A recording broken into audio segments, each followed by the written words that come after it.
Welcome to আমিন সার্বিয়ার পতিতপাবন YouTube channel. ভিডিওর thumbnail দেখে তোমরা অনেকেই বুঝে গেছো আজকের ভিডিওটি অনেক হেল্পফুল হতে চলেছে তোমাদের জন্য। জমি রেজিস্ট্রির ক্ষেত্রে আর হবে না বেশি খরচ। সম্পত্তি হস্তান্তরের নিয়মে বদল আনলো সরকার। রাজ্য সরকারের তরফ থেকে অন্তর্বর্তী বাজেট পেশ করা হয়। যে অন্তর্বর্তী বাজেটে রাজ্যের নাগরিকদের বিভিন্ন সরকারি প্রকল্পের ক্ষেত্রে সুবিধা বৃদ্ধি করা হয়। বিভিন্ন ক্ষেত্রে উপভোক্তাদের প্রাপ্য টাকার পরিমাণ বাড়ানো হয়েছে, সরকারি কর্মচারীদের ডিএ বৃদ্ধি করা হয়েছে, নতুন প্রকল্পের ঘোষণা করা হয়েছে। আর এসবের মধ্যেই স্ট্যাম্প ডিউটি নিয়েও বড় ঘোষণা করা হয়েছে রাজ্য সরকারের তরফ থেকে। রাজ্য সরকারের তরফ থেকে স্ট্যাম্প ডিউটি নিয়ে যে ঘোষণা করা হয়েছে তার পরিপ্রেক্ষিতে এবার সম্পত্তি হস্তান্তর অর্থাৎ পরিবারের কাউকে সম্পত্তি দান করার ক্ষেত্রে দানপত্রের স্ট্যাম্প ডিউটিতে ছাড় ঘোষণা করা হয়েছে। রাজ্য সরকারের তরফ থেকে এমন ঘোষণার ফলে এবার অনেক সহজ হয়ে যাবে সম্পত্তির দানপত্র করা।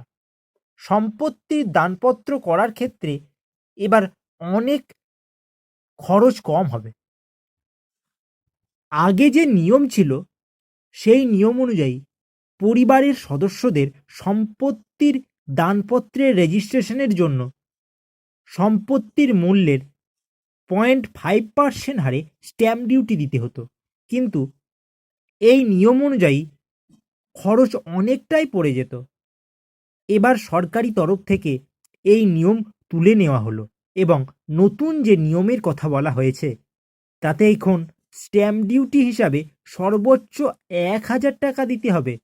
অর্থাৎ আগের নিয়মে যদি 5,000 টাকা লাগতো, এখন নতুন নিয়মে 1,000 টাকা দিলেই হবে। এর পাশাপাশি সরকারের তরফ থেকে লিজ হোল্ড জমিকে ফ্রি হোল্ড জমি ঘোষণা করার সিদ্ধান্ত নেওয়া হয়েছে। নতুন এই নীতি সমস্ত সরকারি বিভাগ, সরকারি সংস্থা, পৌরসভা, পঞ্চায়েত সব ক্ষেত্রেই প্রযোজ্য হবে। ফ্রি হোল্ড নীতির অর্থ হলো জমিকে সম্পূর্ণভাবে মালিকানাধীন করা হবে।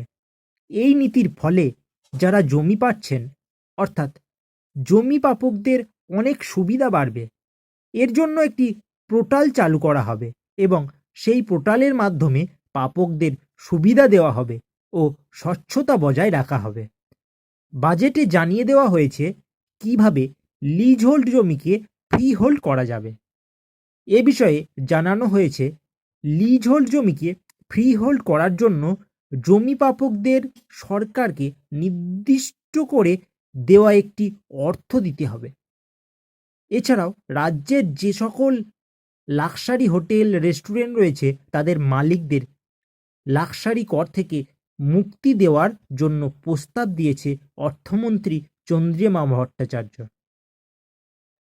তাই এবার থেকে দানপত্র দলিলের ক্ষেত্রে স্ট্যাম্প ডিউটির হিসাবে সর্বোচ্চ 1,000 টাকার বেশি কখনোই লাগবে না। Thank you for watching this video. দেখা হচ্ছে পরবর্তী ভিডিওতে।